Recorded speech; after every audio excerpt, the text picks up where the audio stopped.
નમસ્કાર, આપ જોઈ રહ્યા છો સંદેશ ન્યૂઝ અને આપની સાથે હું છું લખમા। વોર રૂમમાં આપ સૌનું સ્વાગત છે અને વોર રૂમમાં અતિ મહત્વપૂર્ણ મુદ્દો પ્રદૂષિત પાણી જે સામાન્ય જનતાને આપવામાં આવી રહ્યું છે તેના પર વાત કરવી છે અને તેનાથી શરૂઆત કરવી છે। અલગ અલગ શહેરોની મહાનગરોના આ તસવીરો તમે એકવાર સ્ક્રીન પર જોઈ લો, જેમાં તમને રાજકોટ દેખાશે, અમદાવાદનો ઘાટલોડિયા વિસ્તાર દેખાશે, અસારવા દેખાશે, બહેરામપુર દેખાશે। આ બધા એ વિસ્તારો છે જ્યાં સામાન્ય જનતાને પીવાનું પ્રદૂષિત પાણી આપવામાં આવે છે। ગુજરાતના બે મુખ્ય શહેરો અમદાવાદ અને રાજકોટ અત્યારે પીવાના પાણીના ગંભીર સંકટનો સામનો કરે છે। અમદાવાદના ઘાટલોડિયામાં આકાંક્ષા અને નવરત્ન જેવા ફ્લેટ્સની અંદર પાણીના નમૂના ફેલ જતા 500 થી પણ વધુ નાગરિકો એ બીમારીમાં સપડાઈ ગયા છે। છતાં પણ જવાબદાર અધિકારીઓ હજુ સુધી જવાબદારીમાંથી બચી રહ્યા છે।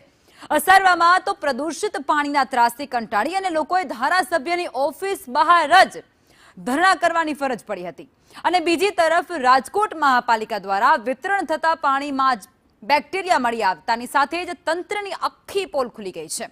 તંત્રએ પોતે સ્વીકાર કરવો પડ્યો છે કે 8214 નમૂનામાંથી 6 નમૂના એ પીવાલાયક હતા જ નહીં, જેમાં મેયરના વોટનો પણ સમાવેશ થઈ જાય છે। છેલ્લા 2 મહિનામાં 2 વાર સેમ્પલ ફેલ થવા છતાં પણ તંત્ર માત્ર લાઈન ભંગાણના બહાના કાઢી રહ્યું છે। ટેક્સના નામે તોતિંગ રકમ અસામાન્ય જનતા પાસેથી વસૂલતી પાલિકાઓ શું જનતાને ગટર જેવું પ્રદૂષિત પાણી જ પીવડાવ્યા રાખશે?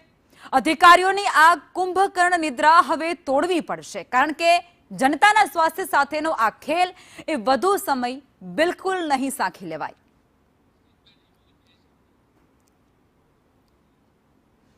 રાજકોટ મહાનગરપાલિકા દ્વારા વિતરણ કરવામાં આવતા પાણીના નમૂના એ પરીક્ષણમાં ચોંકાવનારો ખુલાસો થતા હવે રાજકોટવાસીઓ માટે પાણી પીતા પહેલા સાવધાન થઈ જવું પડશે। મનપાના વોટર વર્ક્સ વિભાગ દ્વારા શહેરના જુદા જુદા વિસ્તારોમાંથી પાણીના કુલ 8200 થી પણ વધુ સેમ્પલ લેવામાં આવ્યા હતા અને જેમાંથી 6 સ્થળના નમૂના એ જોખમી બેક્ટેરિયા વાળા આવ્યા છે।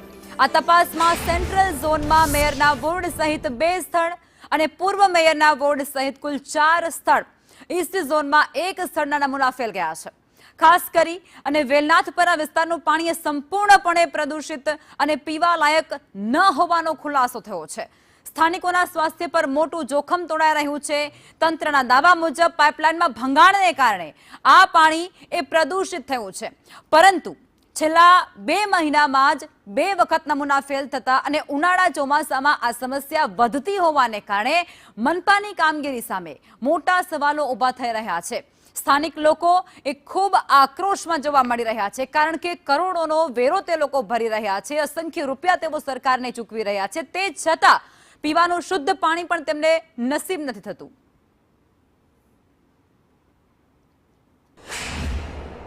પેલા છે લાલ હશે પાણીમાં છે હીરું આવતી, પેલા લાલ કલરની, હા જીવડા આવતા, લાલ કલર ના આમાં આવતા। તમારે એવું પાણી પીવું પડતું? હા પીવું પડે ને સાહેબ, એક દાળનું પાણી ખરાબ થઈ ગયું છે, એ કલરો આવે છે દાળના પાણીમાં, ઈ નથી સાફ કરતા। હા સાહેબ, પાણી બહુ જ હાવ કદડા જેવું આવે ને, લાલ જેવું આવે ને, લાલ હીરું આવે છે।